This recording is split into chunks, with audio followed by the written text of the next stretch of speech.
Unified 911, anong matutulong namin sa'yo? Anya ti maitulong mi ken kapo. Anong may tatabang ko sa Unsay imo? akong ikatabang nimo? Ngini makadabang namisal ka no. Sa anumang wika o dialekto, may tulong na darating sa iyo.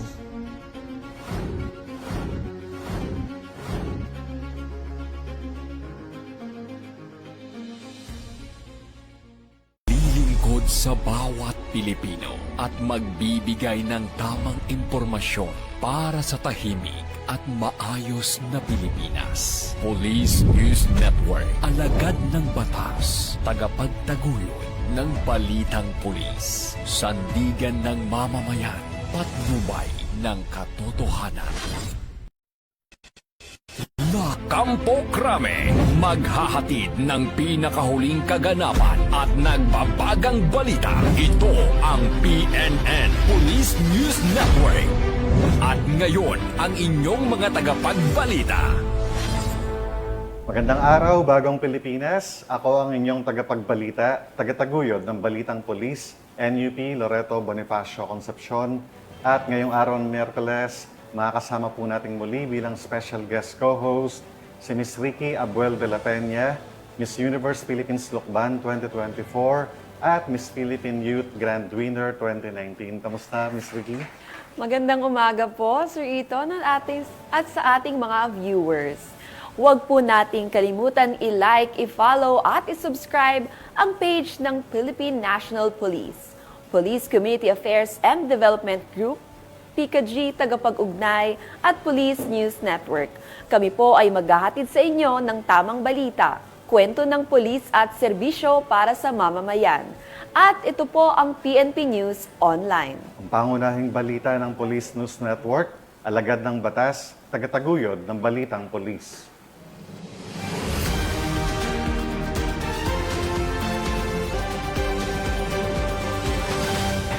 Narito ang mga balitang dapat niyong abangan. 18.6 milyong pisong halaga ng marijuana sinira at sinunog ng mga otoridad sa Ilocos Sur at La Union. Miyembro ng Communist Terrorist Group, voluntaryong sumuko sa pamahalaan sa Samar. 476,000 pesos na halaga ng illegal na droga na kumpiska sa 5 drug suspects sa buy-bust operation sa Pampanga.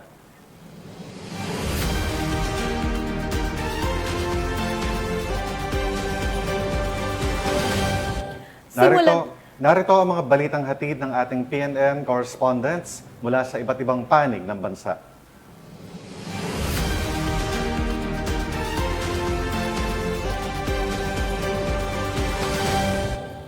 Simulan natin ang balita mula sa bahagi ng Luzon.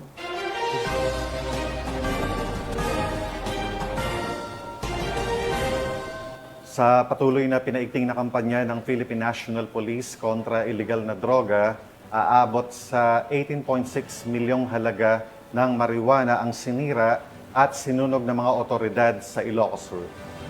Ang pagkakakumpiska ng iligal na droga ay bunga ng walang humpay na operasyon ng PNP upang masigurong ligtas at payapang pamayanan. Police Corporal Mark Anthony Pico, ibalita mo.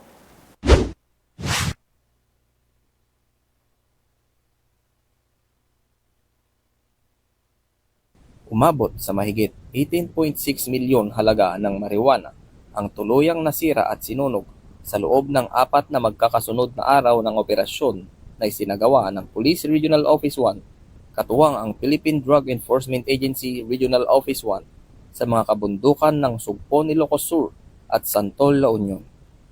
Sa kabuuan, 92,225 fully grown marijuana plants at 5,080 seedlings ang nabunot at sinunog batay sa Dangerous Drugs Board valuation na nagkakahalaga ng 18,648,200 pesos. Sinimulan ang malawakang marijuana eradication operations sa unang araw sa Barangay Likungan, Sugpon, Ilocos Sur at Sitio Manaba, Barangay Tabaday, Santol, La Union.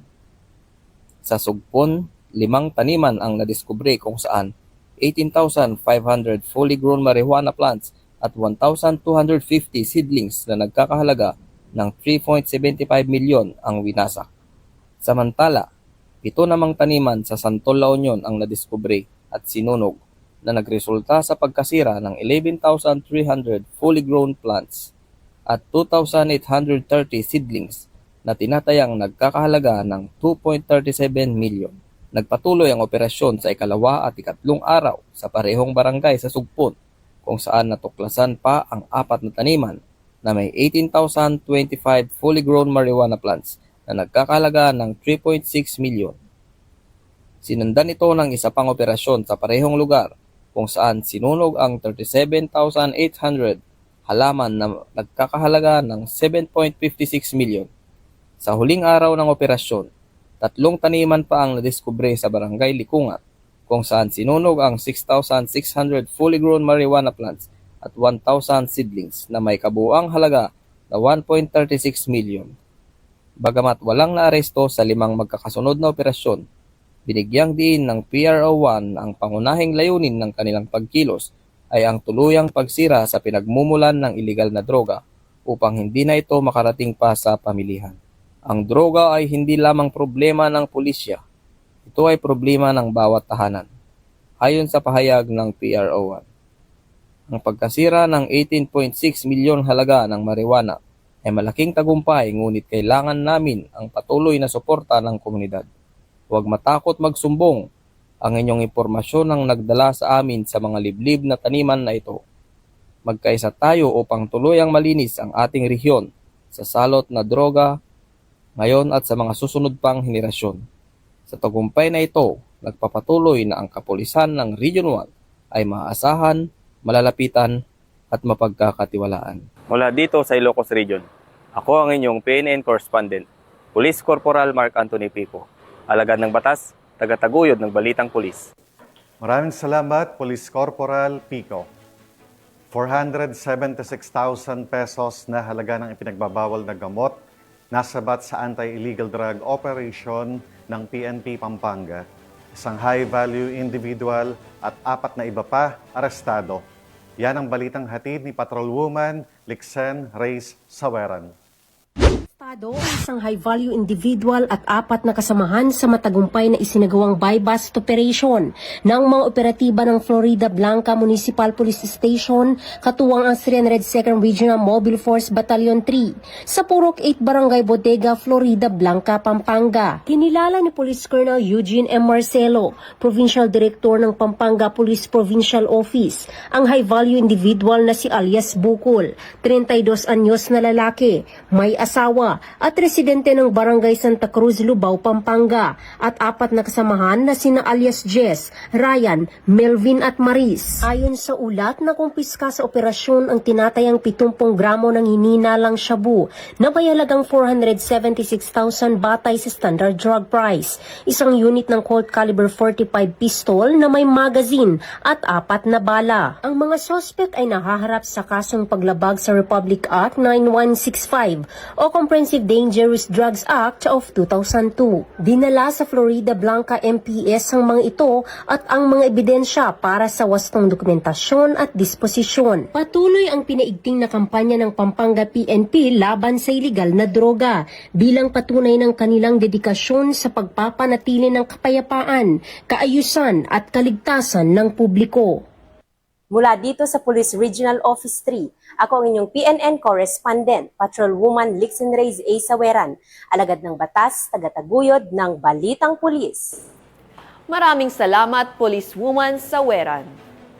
Mahigit 2 milyong pisong halaga ng fully grown marijuana ang sinira at sinunog ng PNP Benguet matapos ang matagumpay na operasyon. Patrolwoman Melba Lambis sa balita. Tuloy na malawak ang kampanya kontra illegal na droga, tinatayang 2,640,000 pisong halaga ng fully grown marijuana plants ang nadiskubre ng operatiba sa sitio Tubtub at Lubang Mukno, Badeo, Kibungan, Benguet noong 27 ng Oktubre taong kasalukuyan. Ayon kay Police Colonel Lambert A. Suerte, Provincial Director ng Benguet Police Provincial Office, ang operasyon ay nasa katuparan sa pagtutulungan ng mga operatiba sa pangunguna ng Provincial Drug Enforcement Unit, Provincial Intelligence Unit, Police Security and Protection Group at Benguet Police Provincial Office, katuwang ang matauhan ng 2nd Benguet Provincial Mobile Force Company, Kibungan Municipal Police Station at Philippine Drug Enforcement Agency Cordillera. Ang operasyon ay nagresulta sa pagkadiskubre ng 2 plantasyon ng marijuana na may kabuoang lawak na 1,650 square meters at may nakatanim na 13,200 piraso ng fully grown marijuana plants na tinatayang nagkakahalaga ng 2,640,000 piso. Bagamat walang nahuling cultivator, lahat ng nadiskubreng marijuana ay naidokumento at sinunog sa mismong lugar, habang ang sapat na sample ay dinala upang isumiti sa Regional Forensic Unit Cordillera para sa qualitative test. Ang pagpuksang ito ng kapulisan ay patuloy na pagsuporta sa kasalukuyang administrasyon na naglalayong maging illegal drug-free ang ating bansa tungo sa mas progresibong bagong Pilipinas. Mula dito sa Region Cordillera, ako ang inyong PNN Correspondent Patrolwoman Melba Langbis, alagad ng batas, tagataguyod ng Balitang Pulis. Maraming salamat sa iyo, Patrolwoman Langbis. Matapos ang isang buy-bust operation, arestado ang isang drug suspect sa mga miyembro ng Antipolo City PNP. 136,000 pesos na halaga ng shabu kumpiskado. Magbabalita riyan si Patrolwoman Priscel May Urbano. Ang isang lalaki sa isinagawang buy-bust operation ng mga tauhan ng City Drug Enforcement Team ng Antipolo Component City Police Station matapos mahulihan ng hinihinalang shabu nito lamang 27 ng Oktubre taong kasalukuyan. Kinilala ng mga otoridad ang suspect na si alias Pre, residente ng Bagumbayan, Teresa, Rizal. Nasamsam mula sa suspect ang 3 piraso ng heat-sealed transparent plastic sachet na naglalaman ng humigit kumulang 20 gramo ng hinihinalang shabu na nagkakahalaga ng 136,000 pesos.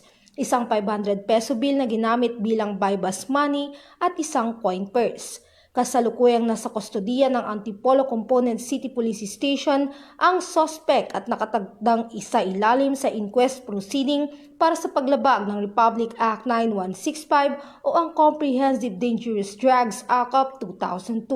Sa isang pahayag, binigyang diin ni Police Colonel Feliteo A. Gonzalgo, Provincial Director ng Rizal Police Provincial Office, na patuloy ang kanilang maigting na kampanya laban sa iligal na droga upang matiyak ang isang ligtas at maayos na komunidad para sa lahat ng mamamayan ng Rizal. Mula dito sa PRO Calabarzon, ako ang inyong Police News Network Correspondent, Patrolwoman Priscel May Urbano, alagad ng batas, tagataguyod ng Balitang Pulis.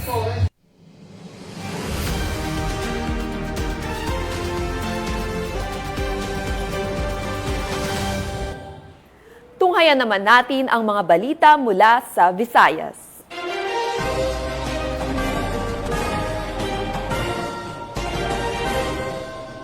Upang mapanatili ang kaayusan at kapayapaan sa nalalapit na UNDAS 2025 sa Cebu City, nakahanda na ang Cebu City PNP sa pagpaigting ng seguridad, katuwang ang lokal na pamahalaan upang mapanatili ang kaligtasan ng bawat mamamayan sa paggunita ng UNDAS sa Cebu. Nakatutok dyan si Patrolwoman Judith Nicanor.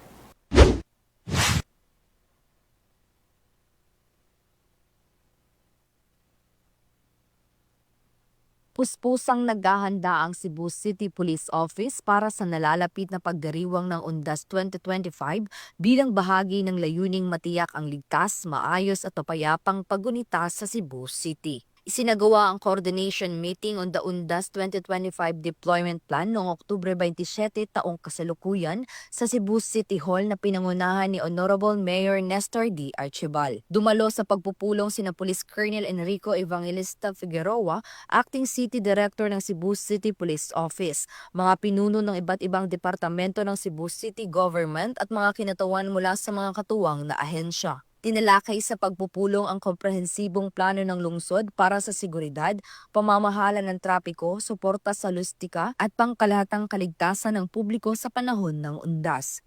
Binibigyang diin ng naturang plano ang kahalagahan ng maayos na crowd control, tamang deployment ng mga pulis at traffic personnel, availability ng mga kagamitang lohistikal at kahandaan ng mga emergency response units sa mga sementeryo, terminal at iba pang lugar na dinadagsan ng publiko. Hinimok din ng CCPO ang publiko na makipagtulungan sa mga otoridad, maging mapagmatsyag at sumunod sa mga lokal na ordinansa upang masiguro ang mapayapa at ligtas na paggunita ng Undas 2025. Mula dito sa Cebu City, ako ang inyong Police News Network Correspondent, Patrolwoman Judith Nicanor, alagad ng batas, tagataguyod ng Balitang Pulis. Maraming salamat sa iyo, Patrolwoman Nicanor. Samantala, kasiyahan ang nangibabaw matapos ng isang Halloween trick or treat ng mga miyembro ng Police Regional Office 6 handog sa mga mag-aaral ng Child Development Center. Ang magandang balita ay mula kay Patrolwoman Justin May Halores. Tawanan at kasiyahan ang bumalot sa Police Regional Office 6 nang magsagawa ng masayang trick-or-treat celebration ang mga mag-aaral ng Pro 6 Child Development Center sa loob ng tanggapan ng Pro 6 Camp General Martin Teofilo B. Delgado, Fort San Pedro, Iloilo City. Nito lamang ika-27 ng Oktubre taong kasalukuyan. Ang mga bata ay nagparada suot ang kani-kanilang makukulay, malikhain at nakakatakot na Halloween costumes na nagbigay ng sigla sa buong himpilan. Ayon sa pamunuan ng Pro 6 Child Development Center, ang aktibidad na ito ay taunang tradisyon na layuning mahubog ang pagkamalikhain, kumpiyansa at pakikisalamuhan ng mga bata. Sa pamamagitan ng pagdiriwang ng Halloween, natututo rin silang pahalagahan ang kasiyahan, imahinasyon at pagkakaisa. Bawat batang kalahok mula sa maliliit na multo hanggang sa matatapang na superheroes ay nagbigay ng kani-kanilang buong sigla upang gawing espesyal ang araw na ito. Nakiisa rin sa kasiyahan si Police Brigadier General Josefino Diligan, Regional Director ng Pro 6, na personal na namigay ng candy at mga regalo sa mga bata. Habang naglilibot ay ibinahagi niya ang mga ngiti at tawanan sa mga magulang at guro na sumasalamin sa malasakit at pagpapahalaga ng Pro 6 sa kabataan bilang kinabukasan ng bansa. Sa kabuuan, ang matagumpay na pagdiriwang ay nagsisilbing paalala na ang Philippine National Police ay hindi lamang tagapangalaga ng kapayapaan, kundi katuwang din sa paghubog ng masaya, ligtas at mapagmahal na komunidad. Alinsunod ito sa isinusulong na bagong PNP para sa bagong Pilipinas. Serbisyong mabilis, tapat at nararamdaman. Mula rito sa Western Visayas, ako ang inyong PNN Correspondent Patrolwoman Justin May Halores, alagad ng batas, tagataguyod ng Balitang Pulis. Maraming salamat, Patrolwoman Halores. Voluntaryong sumuko ang isang miyembro ng Communist Terrorist Group sa pamahalaan sa Paranas, Samar. Bunga ito ng tuloy-tuloy na programa ng pamahalaan kontra insurhensya. Patrolwoman Maria Elena Singian sa report. Yung nagbalik loob sa pamahalaan ng isang miyembro ng Communist Terrorist Group sa Barangay Pabanog, Paranas, Samar. Ang pagbabalik loob ay resulta ng matagumpay na panawagan at pakikipagnegosasyon ng mga tauhan ng 2nd Samar Provincial Mobile Force Company kasama ang Regional Intelligence Unit 8. Samantala, nakatanggap naman ang nagbalik loob ng agarang tulong pinansyal at food packs mula sa mga kapulisan. Ang nasabing surrendery ay nasa kustudiya ng 2nd Samar PMFC para sa kanyang posibleng enrollment sa programa ng ating gobyerno na Enhanced Comprehensive Local Integration Program o ECLIP. Patuloy ang panawagan ng pambansang pulisya sa iba pang mga miyembro ng CTGs na iwaksina ang maling ideolohiya at magbalik loob sa ating pamahalaan upang makasama ang pamilya, mamuhay ng payapa at patuloy na sumuporta sa mga programa ng ating gobyerno. Mula dito sa Eastern Visayas, ako ang inyong PNN Correspondent Patrolwoman Maria Elena Singian, alagad ng batas, tagataguyod ng Balitang Pulis.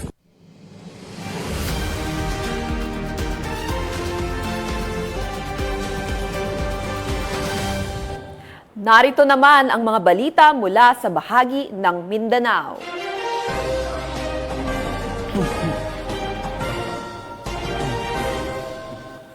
Bunga ng magandang ugnayan ng kapulisan at komunidad, arestado ang isang 26 anyos na lalaki matapos ang isang operasyon ng Odin Sensuat PNP. Sa matagumpay na anti-illegal drug operation, nakumpiska ang mahigit 1 milyong piso na ipinagbabawal na gamot sa Barangay Poblacion 3, Cotabato City. Nakibalita dyan si Patrolwoman Judy Ann Alibo.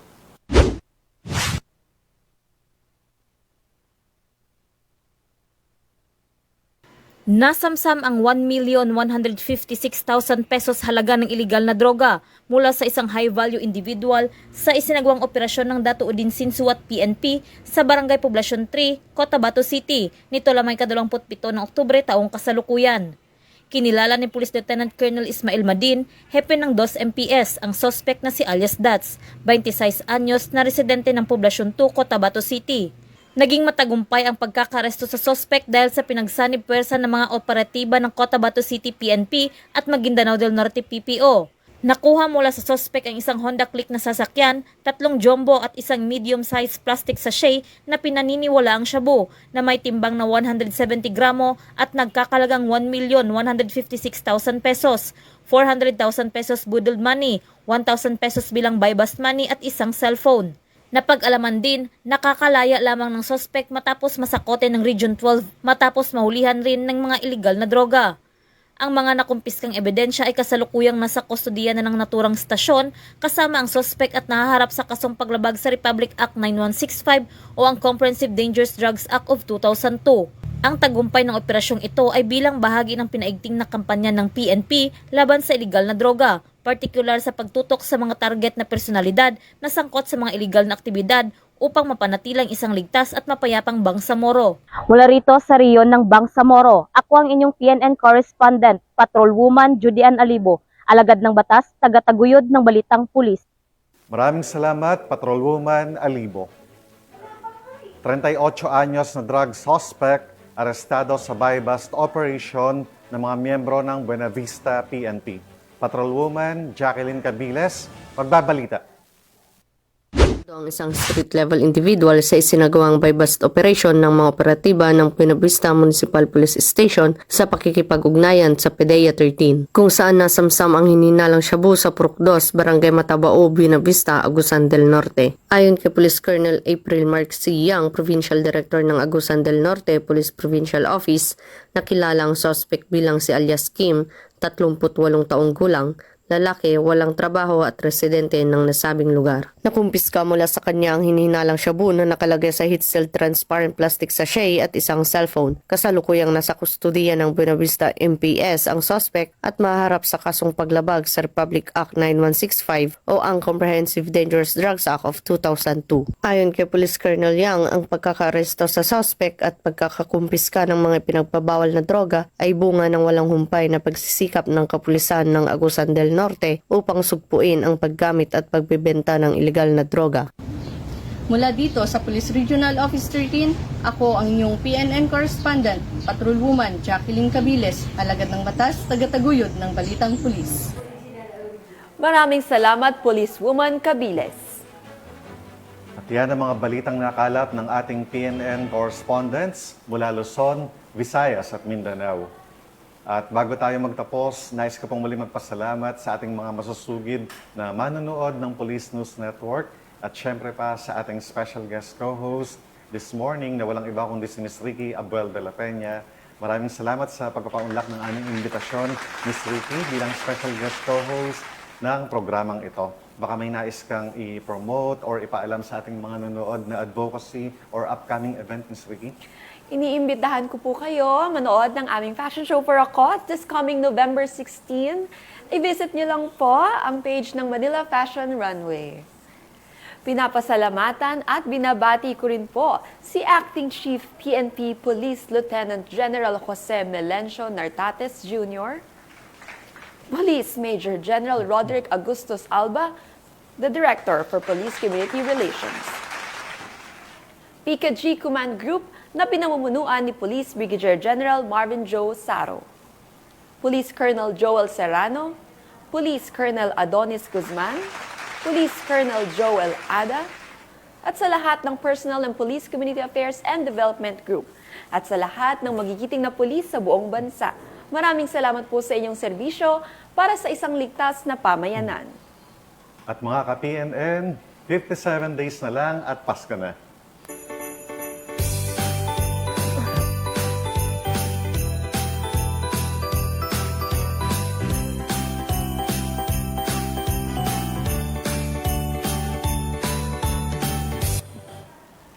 At sa ngalan ng pamunuan ng Philippine National Police, sa pangunguna ni Acting Chief PNP, Police Lieutenant General Jose Melencio Nartates Jr. at sa pamumuno ni President Ferdinand Bongbong Marcos Jr., kami ay maglilingkod sa bawat Pilipino at magbibigay ng tama at balanseng balita. Mula rito sa tanggapan ng mga tagapag-ugnay ng pambansang pulisya, kami ang inyong mga tagapagbalita, tagataguyod ng Balitang Pulis. Ako po, NUP Loreto Bonifacio Concepcion. At ako naman po si Miss Ricky Abuel de la Peña, your Miss Universe Philippines Tukban 2024 and Miss Philippine Youth Grand Winner 2019. Maghahatid ng tamang balita, kwento ng pulis at serbisyo para sa mamamayan. At ito po ang PNP News Online. At ito ang bagong PNP para sa bagong Pilipinas, serbisyong mabilis, tapat at nararamdaman.